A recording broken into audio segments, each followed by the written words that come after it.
Well, I guess, Carl, what I would like to do is to reveal over the things that we talk about. Talking about, I guess, as a part of what this process was, and decide before we start of by saying that language is one of those things that make human beings unique. I think language is one of those things that allow us to create. And also, I think if some of you felt language can be limited as well, our language can. Our question is, what are the structure of language that can limit us, that can empower us? I don't think that language is just words. I think that the language is our form of reality, and I think that some of the things you experience also tend to confirm that in the structure of magic. William von Randall and Butler says that the language was a model of the world, not just a way of. Butler says that the language was a model of the world, not just a way of describing the model, but in and of itself, it can become a model of the world. And I think it's the same way that a set of words can be a reality that is powerful enough to influence you.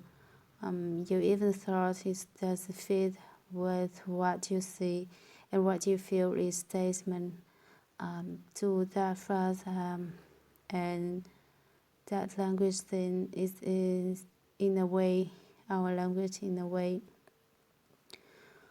to that phrase, and that language then it is in a way our language in a way. Thank you, Sin. It is the most evolutionary reason is, and also in some ways the part of our experience that relates in understand and while in a lot of other NLP courses you learn how to change a visual shop modality,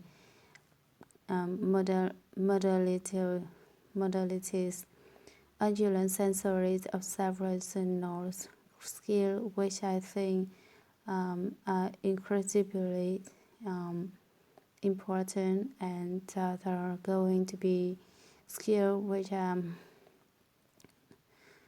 extremely useful and important to make sure that you balance your slider mouth. Using slider mouth in end of itself will get you nowhere except into argument. However, using language in addition with the other powerful tools that you have in terms of observing is going to be very important. And what we want to do is to identify some of the structure of how language works, how it gets its power is as it's our reality short sort of saying that language doesn't have to be logical, it doesn't have to fit with what you see, and it can still be powerful. The ways in which we explore that word, how language can create meaning by creating categories. In my own personal experience, I remember time when John Grinder, one of the earliest class that I went to, I was talking about how I walked into this class 12 years ago.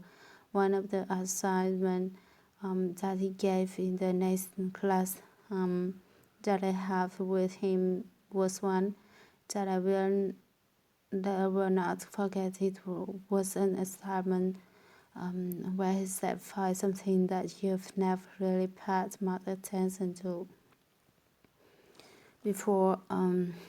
And name it and notice how it changes your perception. Just make of a name for it and notice how it changes your perception. And in going up and talking to him afterwards, I would you not say, well, what kind of things would you know you interested in we were just kind of talking about it at a certain point. My eyes shift over into the left and he said, wow, what about that? I said, what should your eyes just went over now? I just moved, tried to figure out what was going on. I kind of felt that I would go inside, almost into a little trance state. So I tried to name it minimal trance cure of how people put themselves and call themselves into a little bit of the trance and began to go out, and suddenly the most amazing thing happened.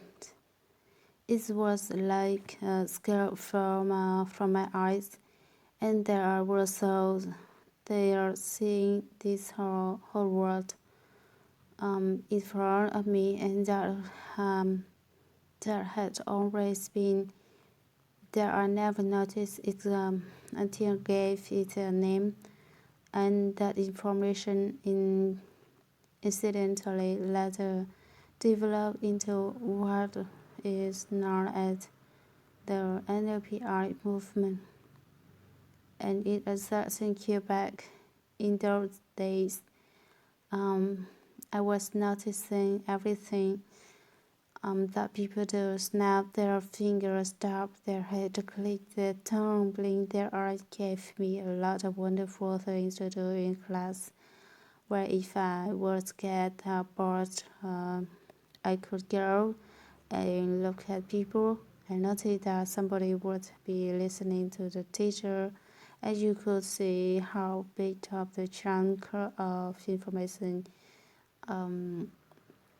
they were taking in by their eye blink. So the person would be sitting there and be talking chunk, and the teacher would make a mistake, a stumbled, a pearl would be a prisoner chunk, and you could actually watch how much of a chunk of information a person was storing by how fast they link their eyes. Maybe the whole world opened up to me, and I say, wow, that's pretty interesting thing. That the power of modeling the power of the world.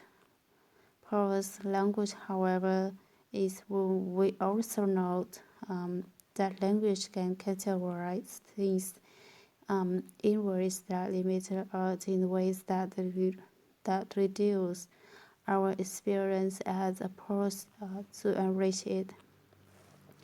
And in power is so what we've been exploring here is what are the ways that I like the fact that some of you that you could have permission to use the language. It's not word in the sense of that's something that you have to respond to, that you can speak back and have creative and as Edmond said, both respectful as well as humorous, charming and intelligent tools by which you can respond to things that people say that allow you to open the beliefs, not to make them wrong or not to give in and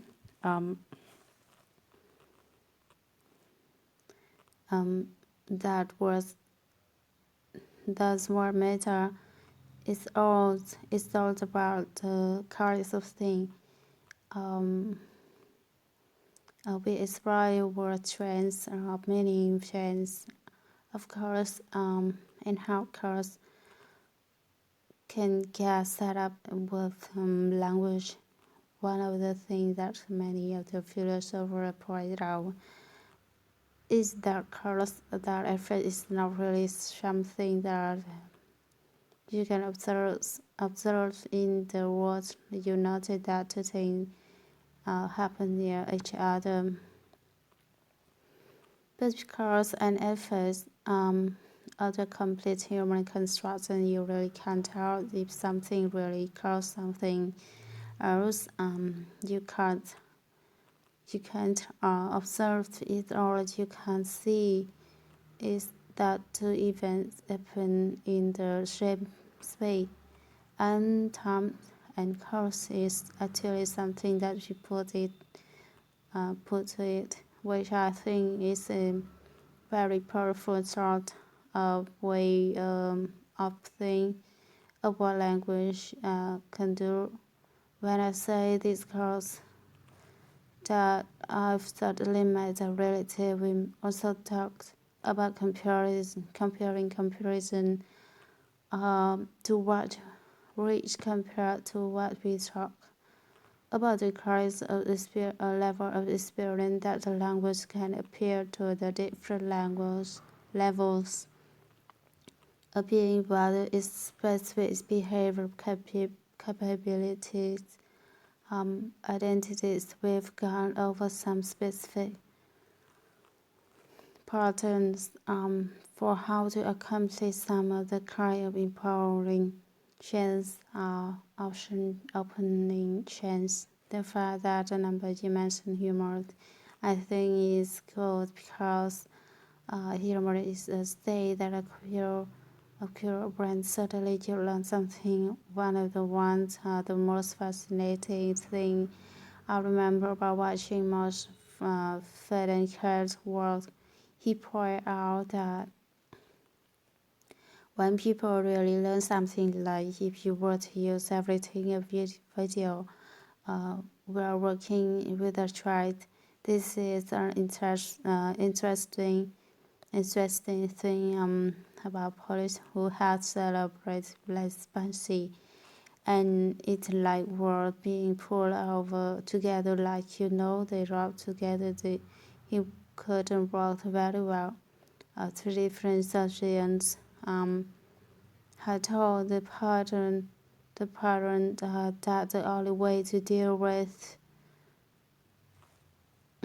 that the only way for him to walk without damaging his legs would be to cast the adduction muscle on his legs, which would then make them a curse that they would have to fry and become useless, so he would lose something within 20 minutes. Erickson has that arrogance, confusion of the same logical type of faith and Christ has this young man walking with his legs open just right, touching and moving and kinds of doing capturing a kinesthetic Sleight I was called it, and one of the things that happens is there was a certain point when all of a sudden that child started laughing, and you knew that he'd certainly figured something out, but he didn't know. And Frau in Greece said that's right, you should laugh when you learn something important, that the state that you want to attract to it. And I think in the way humor and the whole idea of belief shifting in with humor and moving around, there are something that's really important. So we learn some things about going to consequences, intention, applying yourself, metaframe, the various kind of place that you can go to respond a friend belief. Now entering this kind word little metaphor. I would like to keep here at the end of this program. I have a couple of things.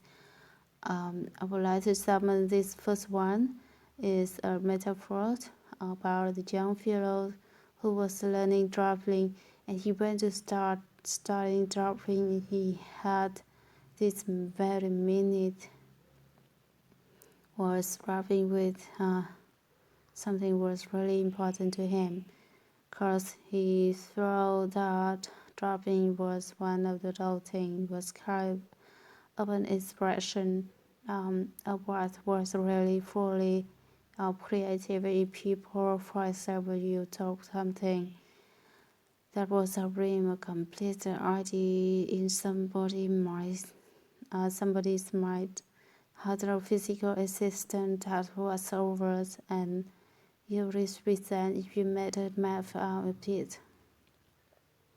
And from that map, somebody could actually take that and make it manifest and that thing in the world. And I believe our map making function that made so. I was an authority here. I believe that NLP is not a bunch of technical for communication. NLP is a tool for dreamer. NLP is a tool that allows you to take things as a conception and for them into a map that allows you to manifest them physically in the world. And the creative and genius is our own above my this young fella was about, and I thought that it really was. He had so many dreams that he wants to manifest in terms of the kind of thing, and he solved all his morning, and so he learned in his class. He learned all about things like how important it was. You're going to build a house and have a good map to the map needed to represent things not only in the small details, but it needs to represent the whole picture. But you need to be able to look at the house from the front and the top and the side, and without the roof on it, and see the schematic. That there was a whole lot of ways which to look at the particular thing in order to manifest it, to make it real. You couldn't just look at it from one point of view and have something built. It that reality was representing things from a lot of different perspectives. He also learned that once you have the map, you need to have the good construction crew. You have the best plans in the world. But if you have an incompetent crew, people that are not trained, then there's going to be problems. You also learned that not only do you need a good construction crew and a good map, so you had to have good material to work with. You could have a wonderful construction crew, people that were very capable. You could have a wonderful map, but if you use poor material, that building would be weak no matter how good the people was. The math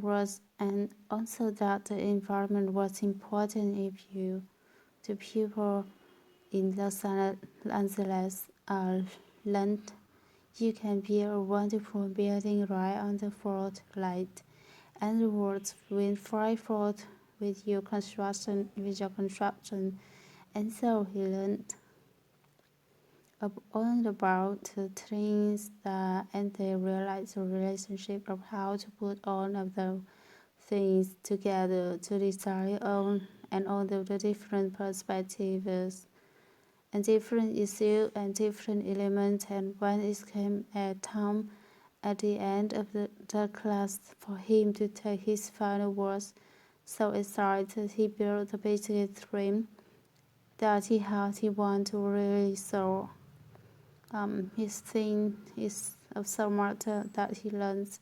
Problem was when he sat down, class start time for him to do the task. He kind of looked at the paper and the idea came rushing in a different perspective. The environment, the crew, the material, all the different things. The little chunk came sorting at the same time. He basically went blank. The teacher came by and having noticed this person staring blankly at his paper for 5 minutes, said, "Can I help you?" The young fellow tried to explain, "Oh, I have all the ideas running. I don't know the material so important to me. I want to be able to express myself well." The teacher just kind of looked at him for a moment and said, "Well, whatever to the paper, because it depends on what about that you can't have a square first of all the idea for the building, and I had one square, had a couple of ways, and these were out did it in these courses, and of course, you looked at the prison and count within a few moments. All of the information was beginning to pour out onto the paper. And I think that is a very important principle to keep in mind for yourself. If you are going to work with police, you're going to work with people, the goal is not to have all this information inside and manifest it. The goal is to have that on the background. It's a structure. A structure it can take the simplest step possible first, as Amber Einstein says. Everything should be made as simple as possible, but not any simpler. And so you start with the most simple as possible manner, and people will let you know through. If you have feedback, they will let you know. Is one of the things you might want to use as you learn to apply this thing. Your goals here is not necessarily being able to give you a complete cognitive understanding about the definition of Sleight amount. It's been a provide structure by which you can build your own intuition, and when you work, I recommend that you work intuitively. The structure that are there to build intuition, not to substitute for them. Second thing about belief in one of my favorite stories is about Albert Einstein, where somebody asked him, they said, "Well, Dr. Einstein, you're probably one of the most bona fide genius of our century. Your span of thought has encompassed everything from the atom to the entire cosmos.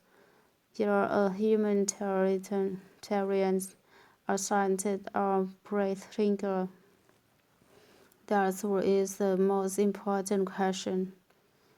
Do you think is facing humanity today?"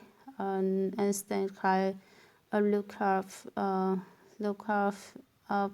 into space for a moment, and then he looks down on the ground in front of the big chocolate shell, and he looks back at the reporter that, "I think the most important question facing humanity is the universe of really place, but that belief is the most important one to start from. If we believe that the universe is an unfriendly place, then we are going to use our knowledge. We are going to use our map-making ability. We are going to use our technology to create tools that destroy and roll out that unfriendliness.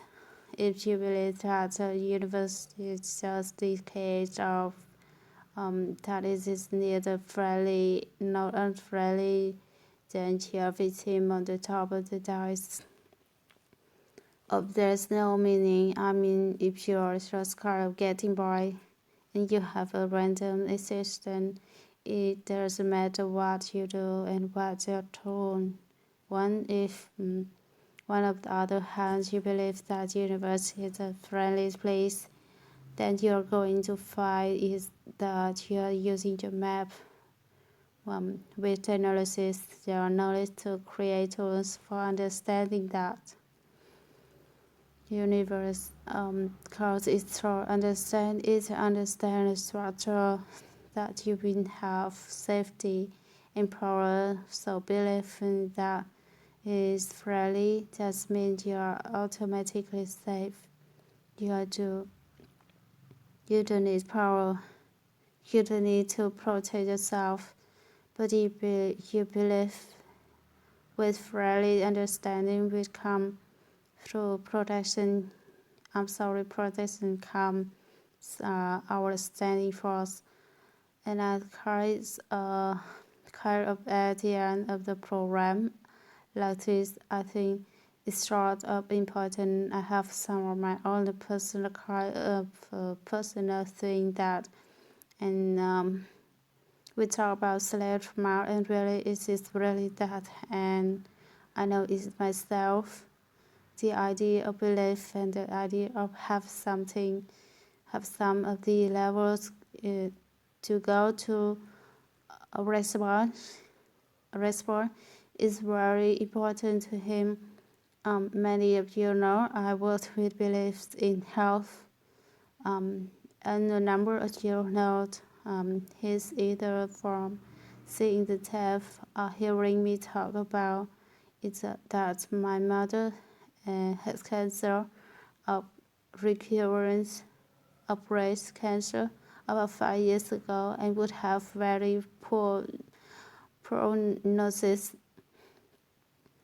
And on that, this was able to basically that this boy today shares in complete remission and without to use chemotherapy drugs or radiation, that kind of things. And I think it is very powerful as well. Of the start of what got me into things about beliefs, certainly in terms of beliefs, in how some of the kinds of things and we explore here, those things change perception. Another story that I have really told very much, but I think it's equally as important is called my father, and we were kind of talking about parents. And about 2 years ago, my father suffered a major stroke. He'd been working on making a lot of change in himself.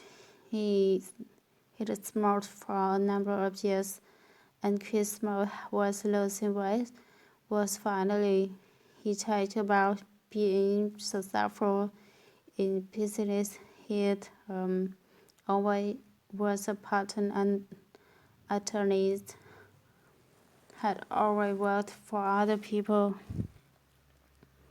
I just finished the most successful year of his life and suddenly had a major stroke and fell out about it. Went to the hospital and they didn't expect him to make it through the day. I mean, his whole right side his body was completely paralyzed, like they didn't think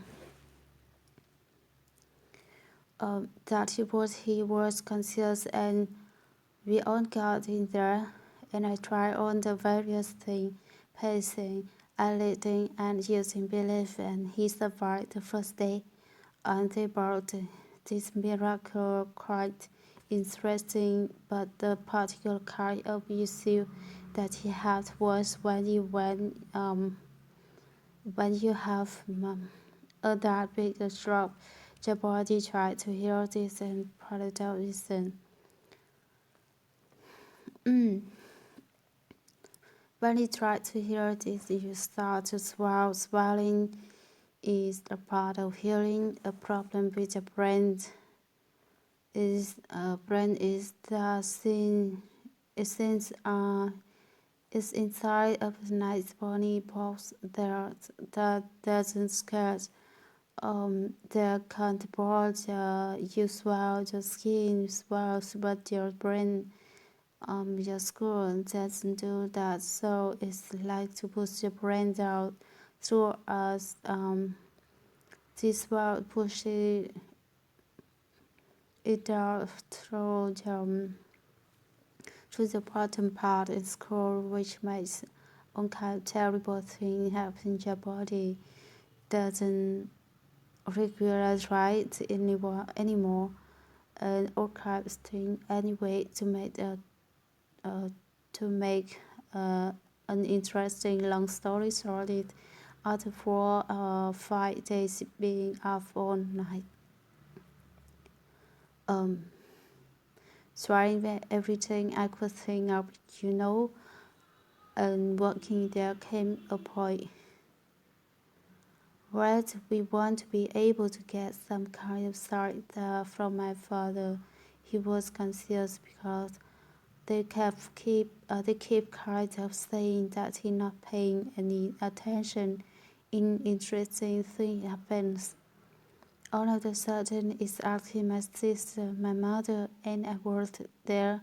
All of a sudden, he reached out with his left hand, but he couldn't eat right close completely. Carly may have some movement left, and he grabbed me behind the head and pulled me down to his hair. But while you were down his mouth, he said something I thought it was hard to retrospect.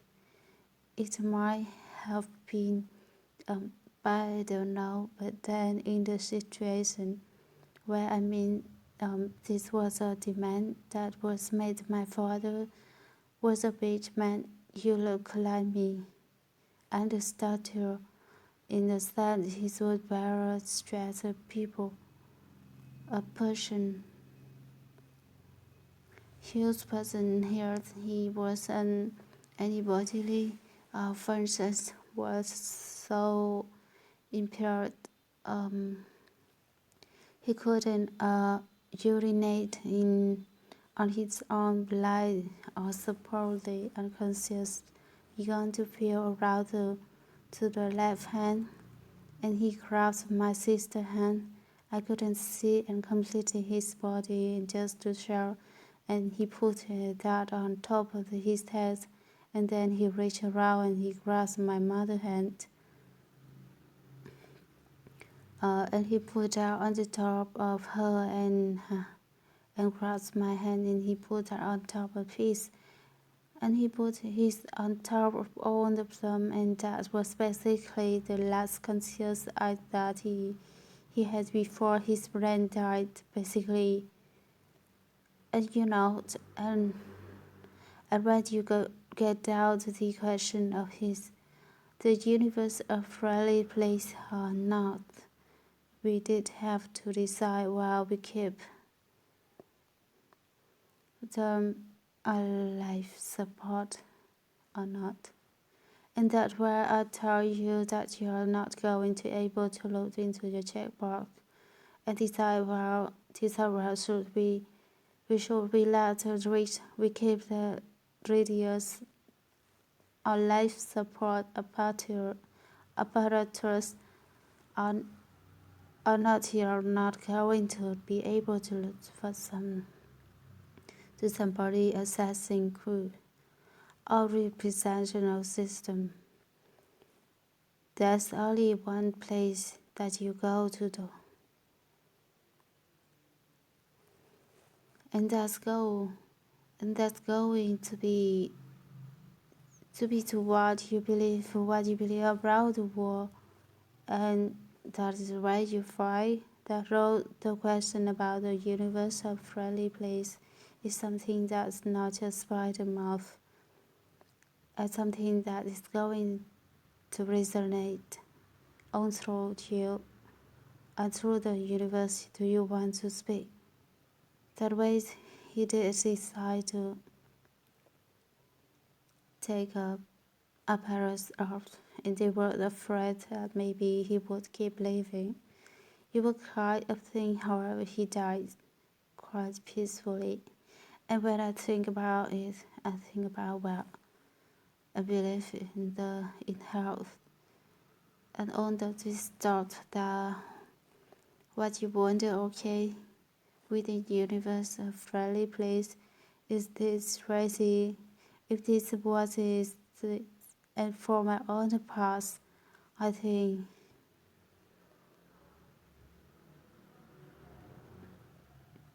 it's what I'm reading. I'm telling a story. It's about the belief, and it is obviously a really personal thing for me. But when I think about what I would like to do, the kind of person I would like to be, and what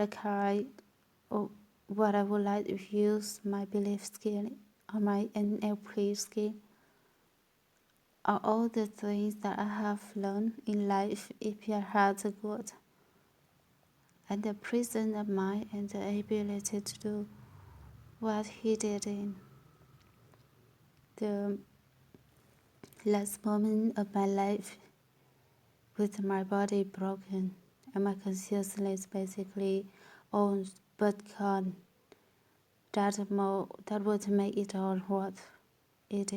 I could use my NLP to be able to do that would make it worth it to me, and that's the kind of thing I think about lying about. What is that? What to be able to capture into the deep display inside of you, and do that in that way. I think regarding beliefs, some of the most important things that I have learned in life. I learned a lot of things from my mother by her living, and a lot of things from my father by his dying. And when it comes down to belief, I think that there are some of the kinds of issues that are important to address.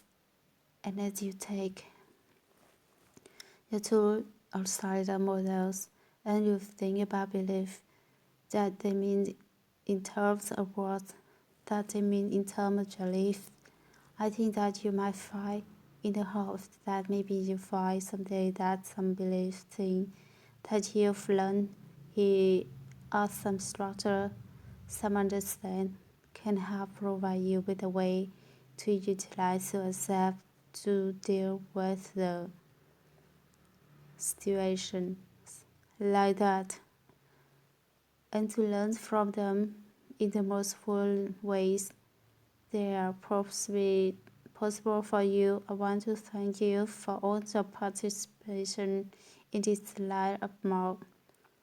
Sleight of Mouth is one of those things that lost is not completely structured like teaching 6-step reframing.